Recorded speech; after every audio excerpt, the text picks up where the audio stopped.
Again, good afternoon. We will go ahead and get started with our Diversity Week session.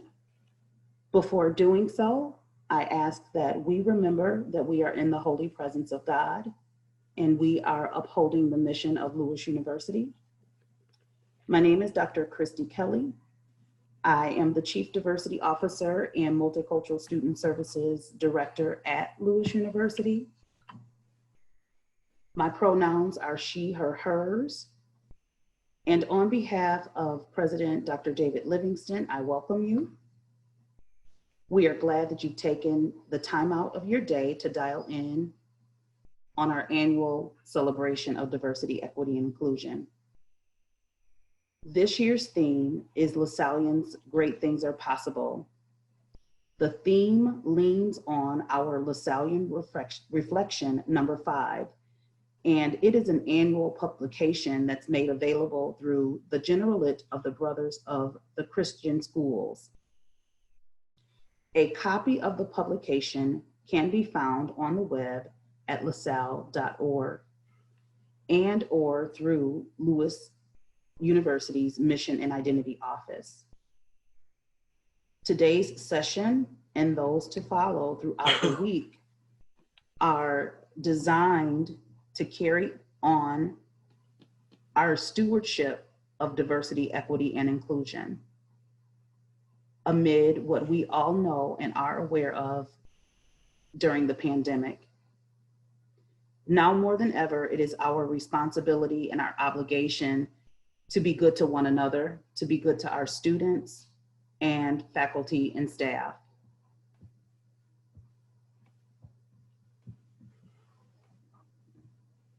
Creating and committing to an inclusive environment, which is the topic for today, will be led by Dr. James Howley. And I want to share with you that this will be recorded. Before introducing Dr. Howley, for the most part, everyone will be muted. So here are a few of our housekeeping items. Everyone will be muted. Should you have a question or comment, I ask that you use the chat box, and at the conclusion of our time together, we'll do our best to answer the questions if they're not answered during Dr. Howley's conversation. And then lastly, in terms of housekeeping items, we will make sure that a closed caption version of today's session will be made available and placed on the university's YouTube channel. So I will share with you Dr. Howley's bio. Jim currently serves as the director of the BA in General Studies degree program at Eastern Illinois University. He previously served as interim vice president for academic affairs and student services and dean of instruction at Wilbur Wright College, and as chair for the Division of Liberal Arts of Governors at Governors State University. He has served in an administrator or faculty member role at the University of Chicago, Illinois State University, and the University of Illinois at Chicago. Dr. Howley holds a PhD in sociology from the University of Illinois at Urbana-Champaign, and his MA in higher education in student affairs is from the Ohio State University. In a few moments, we will transition over to Dr. Howley so that he can move forward with our discussion about creating and committing to an inclusive environment. So we will.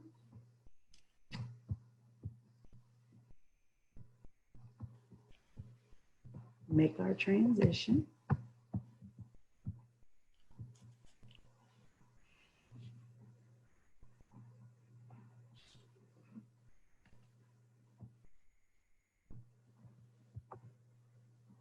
Did we make the transition? All yours, Jim. Thank you. You can tell I'm a Luddite. I have no idea what buttons to push. You might get pictures of my dog. Who knows what you're going to get. Thank you, everybody, for joining us today. And I'm really sad that I can't be there in person. I've been to Lewis a few times this year to do some equity work. Something that Dr. Kelly didn't mention, and I think she knows, is that I taught at Lewis for 5 years as an adjunct instructor. in the counseling psych graduate program while I was an administrator at Governor State. So today I want to go through my slides. Ordinarily, if we were in person, which I wish we were, I would open things up and ask you to interrupt me and ask your questions along the way.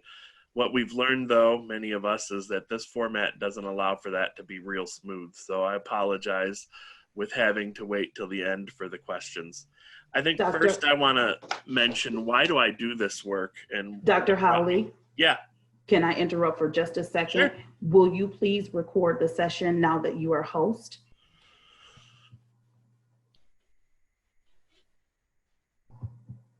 If I could figure out how to do that, that would be great. That's okay. Look at the lower taskbar where you should see your mute, stop video, and it should be a record option. Okay, give me a second. And if not, don't worry. It says it's already recording. Perfect. There we are. Go right ahead. All right. I first want to share why I come to this work. First of all, from my own background, I'm a member of the LGBTQ plus community. I'm somebody with a visual impairment. I am the grandson of a biracial civil rights activist. I come from a poorer neighborhood on the south side of Chicago, and it's just something that I think is right to do. I also, in my previous work at Wright College, I was director of our Title V Hispanic Serving Institution grant, and I was also director of our AAC&U Equity grant. And while at Governor State, I also co-authored a Title V grant that was successfully funded. You may not be familiar with Wright College. It's one of the city colleges. We were 80% students of color, about 65% Latinx, and Governor State is also termed a minority serving institution. And I don't know if it's still a predominantly Black institution, but it had been when I was still there. So that's just a little bit of my background and why I bring this interest. I found while reviewing the Lasallian mission and looking at Reflection 5, what I thought was a pretty interesting quote, because I was thinking, how am I going to remember my Catholicism from high school? And then I wondered how from there I could tie it in. And it's great because the Lasallians did it for me. You'll see in the quote, if each of us contributes something to make others happy, however small, the world will improve.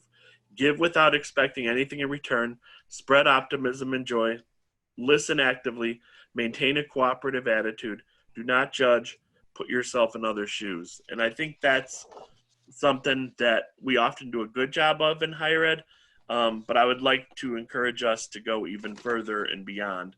And hopefully today, when we go through some of this, we'll have some ideas moving forward. So the first thing is why we talk about diversity. And I think oftentimes, I remember I was running a faculty development session, and I won't name the institution, it wasn't Lewis. And somebody said to me, oh, another diversity session. And I felt critically wounded at first, and I had to stop and think, where's this person coming from? It feels like it's lacking a generosity of spirit. And that's something I think we have to come to this work with. So why do we want diversity in our institutions? And then I'll move into some of the reasons for it. First one, of course, is that the diversity strengthens the university by providing a platform for all members of the community to be heard. Another thing is that it fulfills the university's mission of inclusion. It creates a space for the work of welcoming everyone, and it allows us to move to the next steps in the process. You might ask, hey, Jim, what are the next steps in the process? I got you. First step, excuse me, I told Dr. Kelly, my allergies are horrible right now. I don't know about the rest of you. I'm in central Illinois, and there is stuff growing everywhere. In fact, stuff I've never seen before, but it's spring. So in terms of the next steps in the process and where I want to go today, I want to talk about some distinctions between diversity, inclusion, and equity. I want to let you know where I think we should be as institutions, and where at least I strive to be. Diversity, of course, is the first step, where people are invited into our community. We commit to creating a community of people from all backgrounds and all experiences. Every institution of higher ed nowadays claims to be committed to diversity. I don't know that all institutions know what that means for them, but I think Lewis is doing a great job just by having this week and by a lot of the other activities that I've participated in and seen. There seems to be a real desire to make sure that all members of the university community from different backgrounds are included. One thing I want to put a caveat on right here. When we talk diversity, I want us to be careful because very often institutions will lump together all students of color, in particularly African American and Latinx students. I want to caution against that because the lived experiences can be very different. I also want to mention we have to be careful with intra-group assumptions. We can't assume that everybody from any particular group who's marginalized or been historically minoritized, that they will be the same. Always remember, identity is intersectional. Second thing is, the second step is inclusion. This is the idea that we ensure people from diverse backgrounds and experiences are truly welcome to our community. Inclusion is a really good goal to get to. I'm going to push us, though, to the third step in this process, which is equity. In equity, we remove the barriers so that all members of the community have access to whatever it is they need in order to fulfill their needs and to have the fullest experience possible. Equity goes beyond equality. I want to point out that Dr. Kelly mentioned in the beginning, we are truly seeing how inequitable we are as a society right now. We're seeing it by who's dying from the COVID virus. We're seeing it in our higher ed institutions by who has access to what they need to move to an online platform. I just read a story yesterday about, and it was in I think a grade school, that there were students who were in the rain under a blanket sitting outside of the school because they had been loaned a laptop through the school, but they had no Wi-Fi access. And the only place that was open that they knew, well, it wasn't open, but they could sit outside the school and get the Wi-Fi signal. To me, that's obviously a major equity issue. Excuse me, and I'm sure many of you are experiencing the same. So what's the distinction between equality and equity? Equality is where everyone is treated the same, everyone receives the same resources. Again, let's look to the pandemic here. Everybody who made under a certain amount of money got $1,200 from the federal government. Everybody who made up to the next amount, made for a married couple, made $2,400. That's equal. Everybody gets the same. I don't know about you, but if you follow news stories, have friends, family members, that's not where they need to be. We need to move more to equity. With equity, we focus on fairness where everyone receives what they need. Now, I get it. During the time of pandemic, it's hard to figure out who gets what. Though I think if we would just simply look at those tax returns, we would know the income and we could have divided it up a little more equitably. In higher ed, you've probably seen this before, those of you who do this equity work. In higher ed, we want to make sure that our students get the resources they need. If you notice on the left, equality, everybody gets the same box, but only two people can see the game. In equity, we've divided it differently, same resources, now everyone can see the game. Now, some people have pointed out to me, and I agree, in reality, in this world, the tallest person here would have all the boxes, and everyone else would have greater difficulty just trying to see. What I will argue is that we just need to get rid of the fence. Why do we even have the fence there in the first place? Don't worry, it's just a figurative thing. So to approach this work, excuse me, we have to be equity-minded, and I just want to talk about what that means for me, and I'm going to be quoting the Association of American Colleges and Universities as well, because they've sort of created the gold standard of how we do equity work and closing opportunity gaps. They call it an achievement gap. I firmly don't believe that any of our students are part of an achievement gap. It's the opportunities that they've had.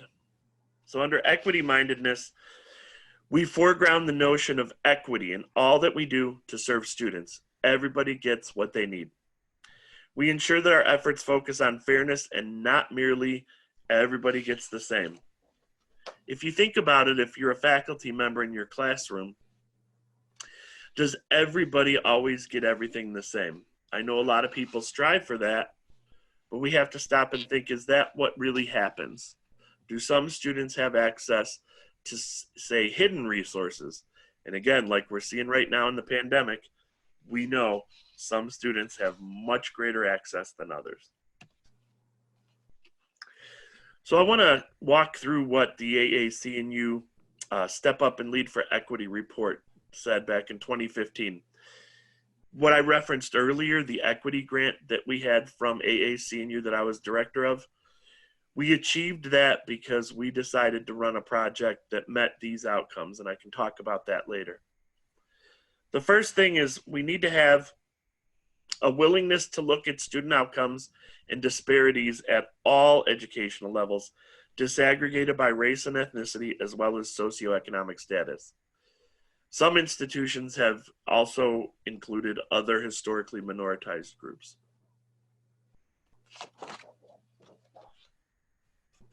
Second is the recognition that individual students are not responsible for the unequal outcomes of groups that have historically experienced discrimination and marginalization in the U.S. And what they mean by this is that we have to sort of admit as a culture that if students have achieved at a lower level because of our institutions, the students are not to blame. And I know most of us would say we would never do that to a student, but I think if we look overall at our institutions, we would find many practices where we don't recognize that students are not responsible for these outcomes.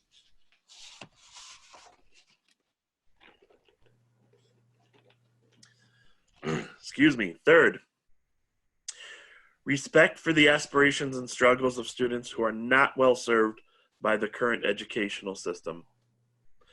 I would argue that it may not be a majority yet of students, it might be, but it will be the majority of students who are not well served by the way that we currently do education.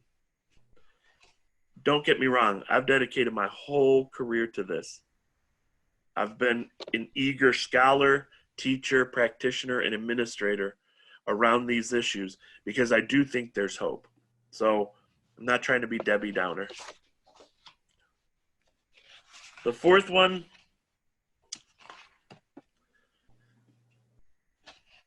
of the tenets for equity-minded practices is the belief in the fairness of allocating additional college and community resources to students who have greater needs due to the systemic shortcomings of our educational system in providing for them.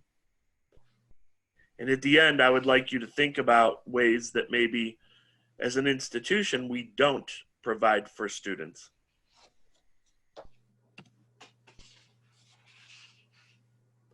And the fifth, recognition. And by the way, I would normally not read these to you, but I don't know about y'all, but half of my screen is covered with my fat head.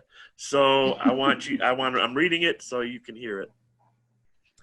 Recognition that the elimination of entrenched biases, stereotypes, and discrimination in institutions of higher ed requires intentional, critical deconstruction of structures, policies, practices, norms, and values assumed to be race neutral.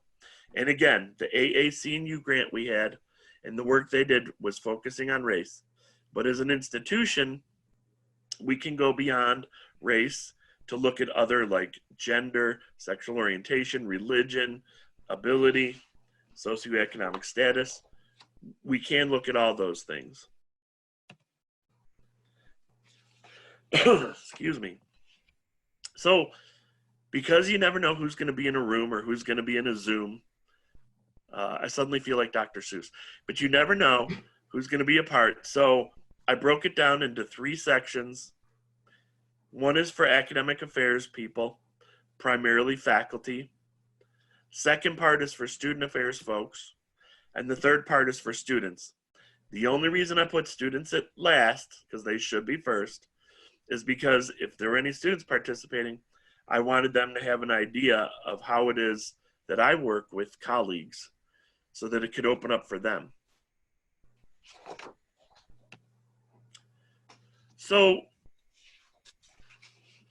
I've listed some of the high impact practices that are recommended by AAC&U. I think Lewis does a lot of these. There may be some that aren't happening, but these are some of the recommendations, especially first year seminars and experiences. We know for students who are members of marginalized groups, feeling a part and having a sense of belongingness from the get-go is essential. Through first year seminars and experiences, we also help students to find themselves and what their place is. That's true of pretty much every student. Very few students come in knowing what they want to do and move forward without hurdles and make it. We want to have common intellectual experiences. So, for example, it might be the one book, one university model. Or it might be what we did at Wright College through our orientation. One year we had like a 15-minute film, and it was about environmentalism and waste. And then we threaded that through a bunch of our intro courses so that it harkened back and students had that shared experience. Learning communities, writing intensive courses, excuse me, should have taken that Benadryl. Collaborative assignments and projects, diversity and global learning, in other words, helping students see that we all are part of a greater global initiative here. Working with e-portfolios, in other words, having students create portfolios based on the work that they're doing. At Eastern, we have an electronic writing portfolio. Students have to submit 3 pieces of work by their senior year. Those are assessed by a faculty committee. And the idea is just that they'll have something they can share for their writing samples. It's also used for assessment. So, service learning and community-based learning, internships. I know a lot of your disciplines have internships for students. Capstone courses, when they're a senior, they're able to take a course that integrates their learning. And then undergraduate research. We just had our undergraduate research fair at EIU, and I was sad because it's not the same as walking around a room and seeing poster boards. But we did what we had to. Some of the things that, when I've worked with faculty, when I used to be in charge of faculty development, I always looked to what the potential for individual equity practices was. And again, if you have questions about these, please say them. I would be happy. Normally, I would want to hear them now. But first is the flipped classroom model. And I'd be interested to know if any of you have worked with that. Then is the idea of differentiated instruction, where we help students in the class. This really gets to an equity issue. Formative assessments, instead of telling students what they did wrong and having a big grade at the end, work with students, tell them what they did right throughout the term. Have different options for assignments. I know on my syllabi with my undergrad students, I will always have a couple of options. So they could do a specific type of paper, they could do a performance piece, they could do anything they wanted that's on the syllabus. And I will negotiate that the first day of class. So my outcomes for the class are the class objectives, but what the expectations are and how we work the assignments, that part is blank on my syllabus. We negotiate that with what they can live with and what I can live with on the first day of class. Having multiple modalities or media for assignments, not just the 10-page research paper due at the end. Making sure that we approach our work through a cultural competence lens. And here on the right-hand side are some other classroom-specific ideas. Hopefully you can read those.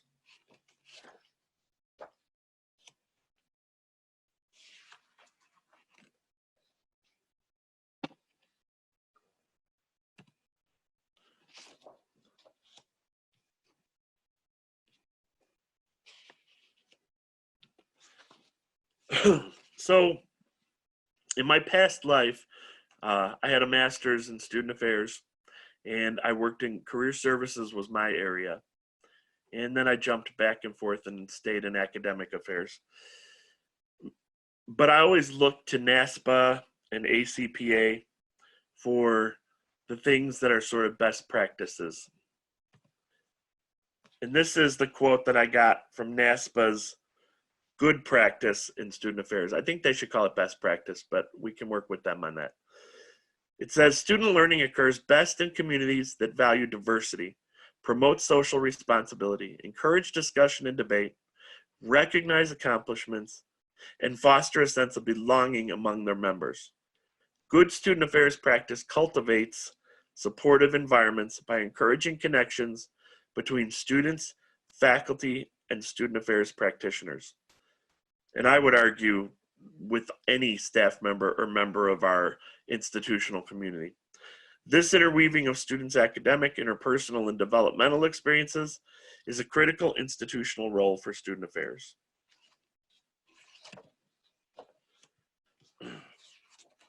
Now,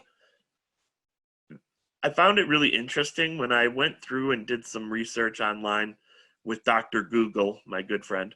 I found there were,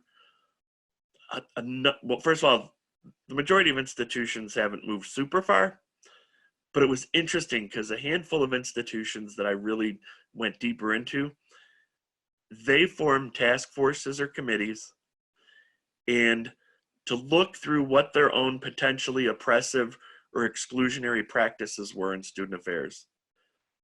This is amazing to me. Very seldom do you see this where we step back and we deconstruct our own practices. I think we should. I know for me, I have to be reminded all the time in my teaching.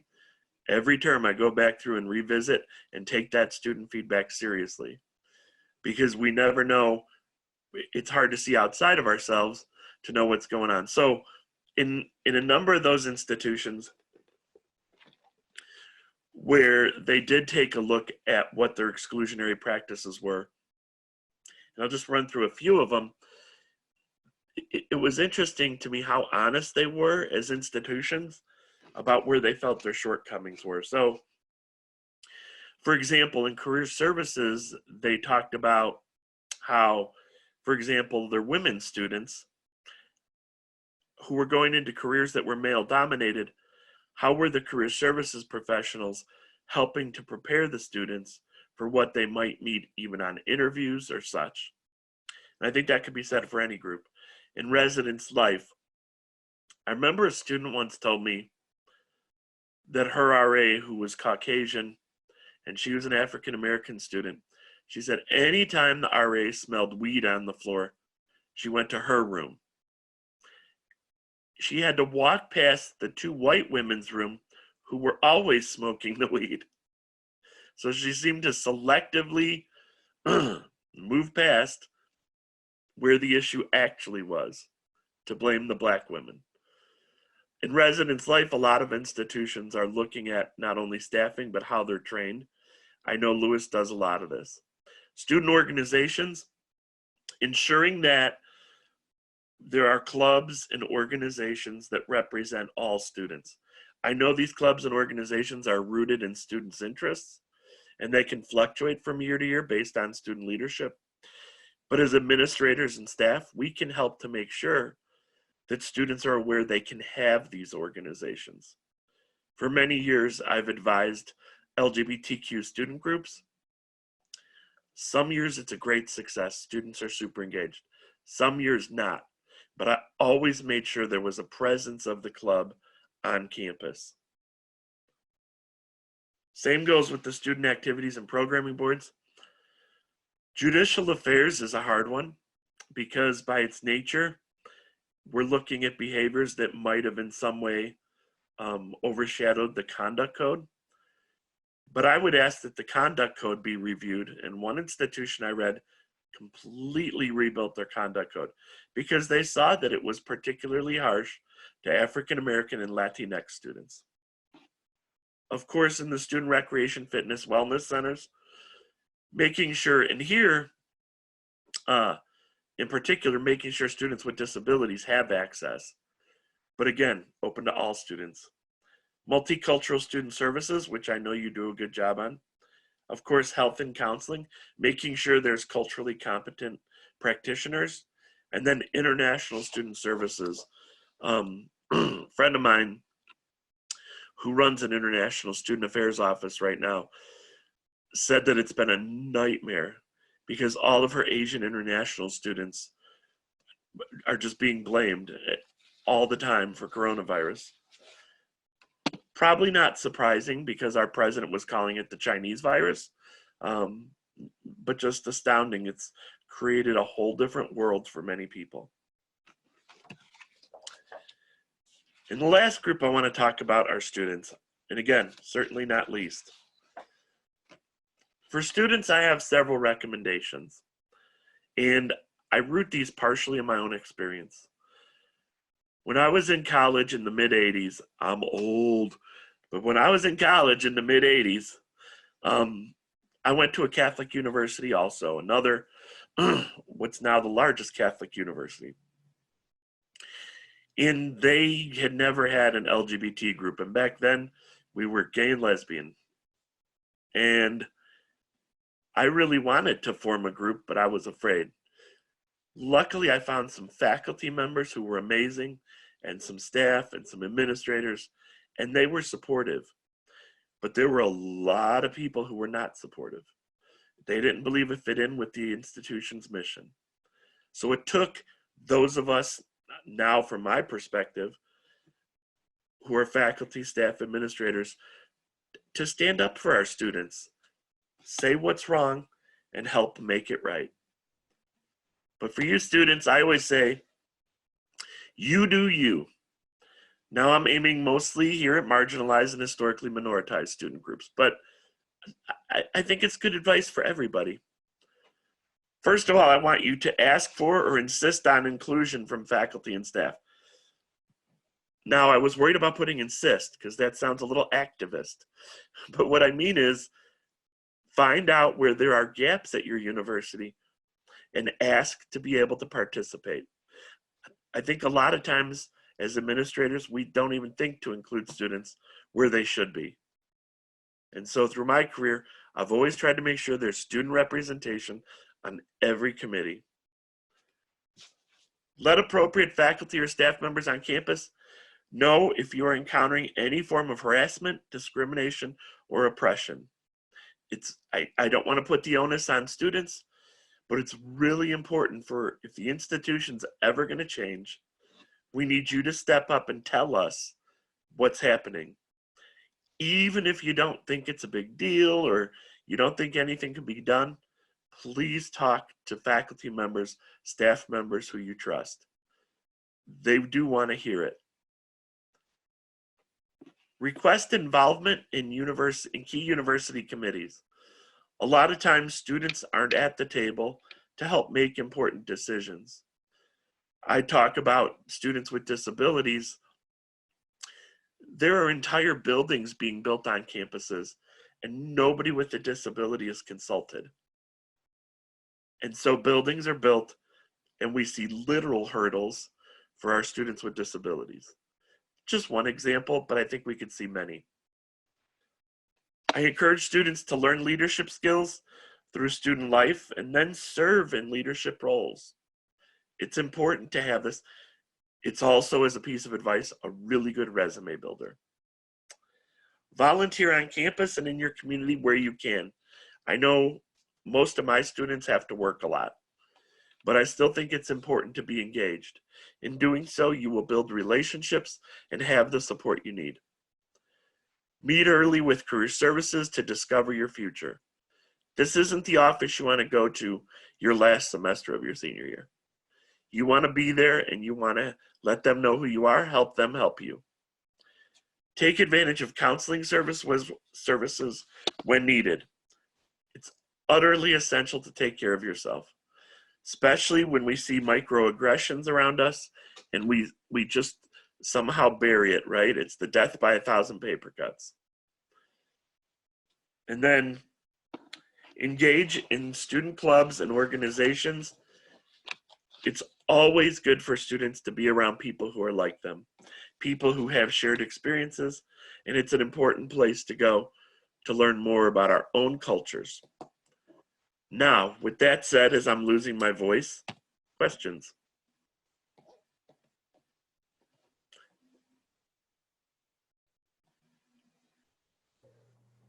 So Jim, first and foremost, thank you. Thank you very much. What I'm going to do now, Jim is absolutely correct. I'm going to go to our chat bar or chat box, excuse me, to see if we have any questions or comments, and we do not. So what we can do, if anyone wants to chime in with any initial responses, points of clarification, feel free to use the raise hand feature, and I will unmute you. So feel free to chime in. In the interim, while folks might be thinking of a question or wanting to formulate their thoughts, Dr. Howley, I just have, you talked about good practice versus best practice. And lately I've been hearing about this idea of promising practice. Talk to us a little bit about good, best, or promising practice. Definitely.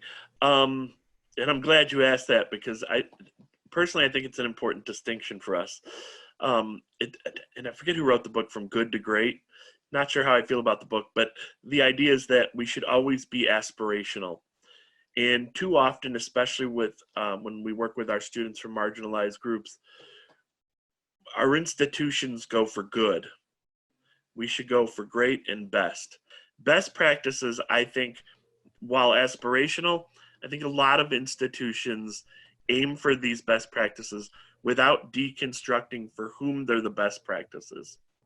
And then the last one I think you asked was potential or possible?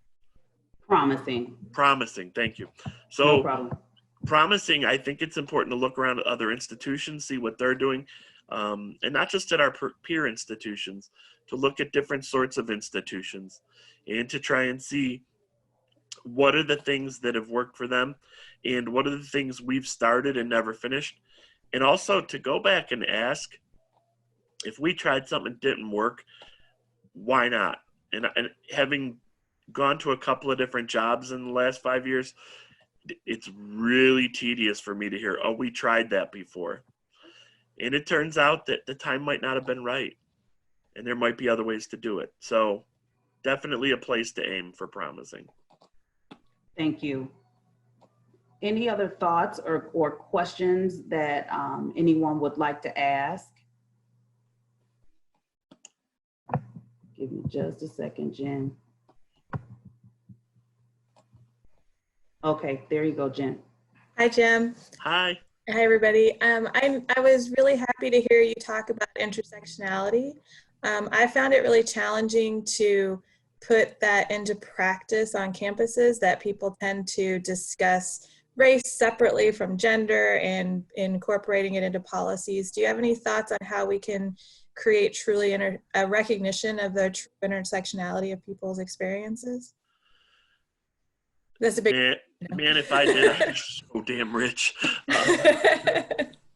But you know, I always think back, because I'm a sociologist, and I always think back to something back in 1990. I think it was published as a book by Patricia Hill Collins, and the book was Black Feminist Thought. And something that she said in there struck me, which is, it's not additive.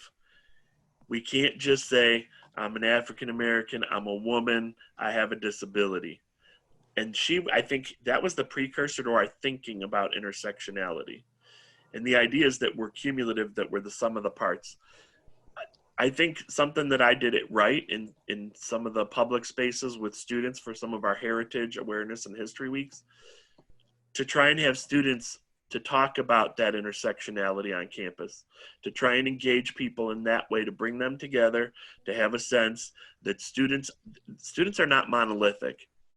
And I had a boss at a previous institution, I won't name it, though you'll figure it out when I tell you. The institution was predominantly Hispanic, Latinx.